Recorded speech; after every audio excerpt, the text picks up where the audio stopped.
अऊज़ु बिल्लाहि मिनश शैतानिर रजीम बिस्मिल्लाहिर रहमानिर रहीम। Dear students, I am Wasimuddin Qazi, teacher Urdu High School Warud. I heartily welcome to all of you in my educational YouTube channel with Islamic greeting. Assalamu alaikum wa rahmatullahi wa barakatuhu. Dear students, today we are going to learn one of the most important topic of English grammar, and that is tenses. Dear students, before we starting our today's topic, we must know some basic things or information regarding to the tenses. Dear students, अगर आप tenses यानी ज़माने सीखना चाहते हैं तो आपको tenses या ज़मानों के ताल्लुक से कुछ बुनियादी चीज़ें या कुछ अहम बातें पता होना बहुत ज़रूरी है। तो चलिए देखते हैं कि वो बातें क्या है। डियर स्टूडेंट्स, अगर आप टेंसेस सीखना चाहते हैं तो आपको फॉर्म्स ऑफ वर्ब्स के बारे में मालूमात होनी चाहिए, यानी वर्ब्स की कौन कौन सी शक्लें होती है इसके बारे में आपको मालूमात होनी चाहिए। तो याद रखिए, वर्ब्स की 4 शक्लें होती है। एक प्रेजेंट टेंस जिसे शॉर्ट में V1 भी कहा जाता है, दूसरी पास्ट टेंस जिसे V2 भी कहा जाता है, इसी तरह से तीसरा पास्ट पार्टिसिपल जिसे V3 भी कहा जाता है, और चौथी किस्म होती है VING यानी वर्ब को ING लगाया जाता है जिसे प्रेजेंट पार्टिसिपल कहा जाता है। डियर स्टूडेंट्स, अब हम इन फॉर्म्स ऑफ वर्ब्स को, इन वर्ब की शक्लों को मिसालों के जरिए समझते हैं। चलिए सबसे पहले हम एक वर्ब लेते हैं, टेक। तो याद रखिए, टेक इस वर्ब का प्रेजेंट टेंस या V1 होता है, टेक या टेक्स। इसी तरह से टेक की दूसरी शक्ल यानी कि V2 होता है, टुक। टेक की तीसरी शक्ल यानी कि पास्ट पार्टिसिपल होता है, टेकन यानी V3। इसी तरह से टेक इस वर्ब की चौथी शक्ल ING वाली होती है, टेकिंग। डियर स्टूडेंट्स, इसी तरह से हम एक और एग्जाम्पल लेते हैं, गो। तो गो इस वर्ब का फर्स्ट फॉर्म होगा गो, गोज। सेकेंड फॉर्म होगा वेंट, थर्ड फॉर्म होगा गॉन, और फोर्थ फॉर्म होगा गोइंग। डियर स्टूडेंट्स, अब हम इन वर्ब फॉर्म्स को कैसे इस्तेमाल किया जाता है इसके बारे में मालूमात हासिल करते हैं। तो चलिए देखते हैं। V1 यानी प्रेजेंट टेंस, इसे उर्दू में ज़माने हाल कहा जाता है। मिसाल के तौर पर हम कुछ वर्ब्स देखते हैं जो प्रेजेंट टेंस में होते हैं, जैसे गो, कम, ईट, राइट एट्सेट्रा। ये सब वर्ब के फर्स्ट फॉर्म है।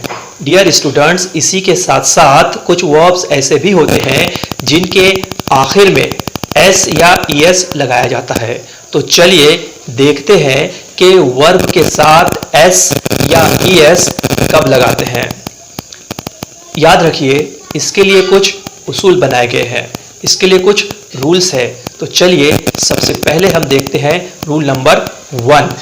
तो याद रखिए, जिस वर्ब के आखिर में SS, SH, CH, X या O आता है तो ऐसे वर्ब के आखिर में ES लगाया जाता है। फॉर एग्जाम्पल, मिसाल के तौर पर पास, इस वर्ब के आखिर में डबल S आता है, इसीलिए सिंपल प्रेजेंट टेंस में पास इस वर्ब में ES लगता है। इसी तरह विश, इस वर्ब के आखिर में SH आता है, इसीलिए सिंपल प्रेजेंट टेंस में इस वर्ब के साथ ES लगता है।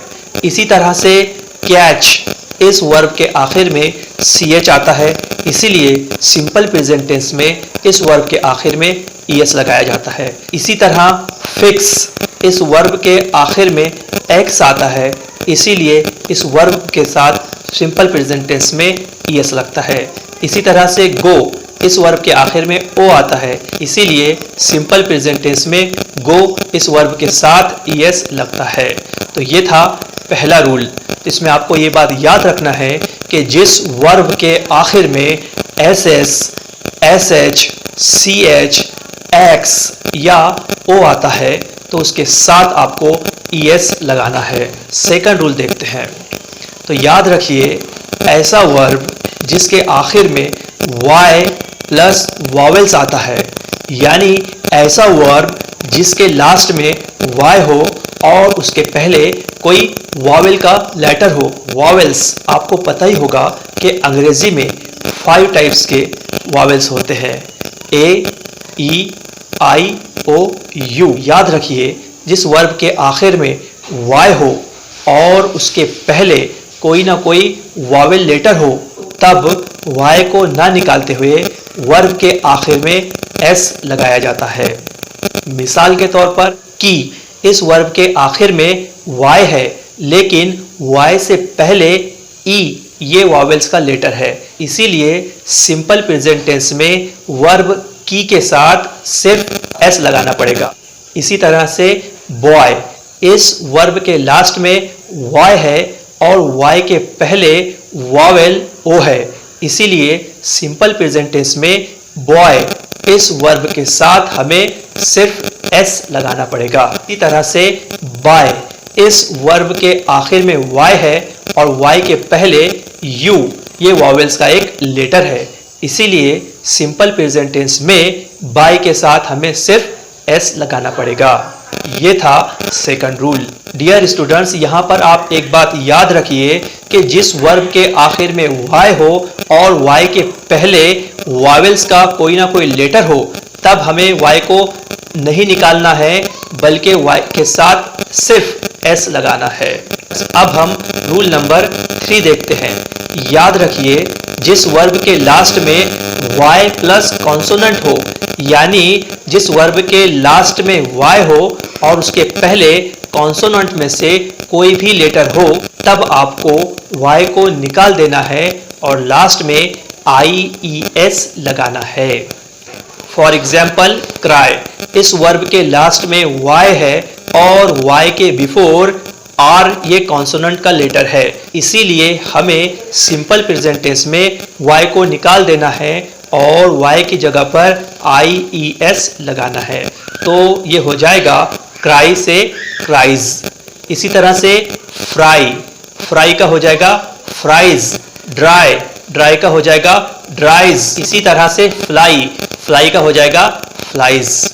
डियर स्टूडेंट्स, यहाँ पर आप ये बात याद रखिए कि जिस वर्ब के आखिर में y हो लेकिन उसके पहले कोई ना कोई कॉन्सोनेंट का लेटर हो, तब आपको सिंपल प्रेजेंट टेंस में y को निकाल देना है और y की जगह पर IES लगाना है। अब हम फोर्थ रूल देखते हैं। डियर स्टूडेंट्स, याद रखिए कि अंग्रेजी में कुछ वर्ब्स ऐसे होते हैं जिसमें हमें किसी भी तरह की कोई तब्दीली नहीं करनी पड़ती, जिसमें हमें किसी भी तरह का कोई चेंज नहीं करना पड़ता है, सिर्फ लास्ट में s लगाया जाता है। For example take, simple present tense में इस वर्ब के साथ हम सिर्फ s लगाएंगे, यानी टेक्स। इसी तरह गिव, गिव का हो जाएगा गिव्स। इसी तरह डांस, डांस का हो जाएगा डांसेस, सिर्फ s लगाना है। इसी तरह से स्टार्ट, इस वर्ब का सिंपल प्रेजेंट टेंस में हो जाएगा स्टार्ट्स, सिर्फ हमें s लगाना है।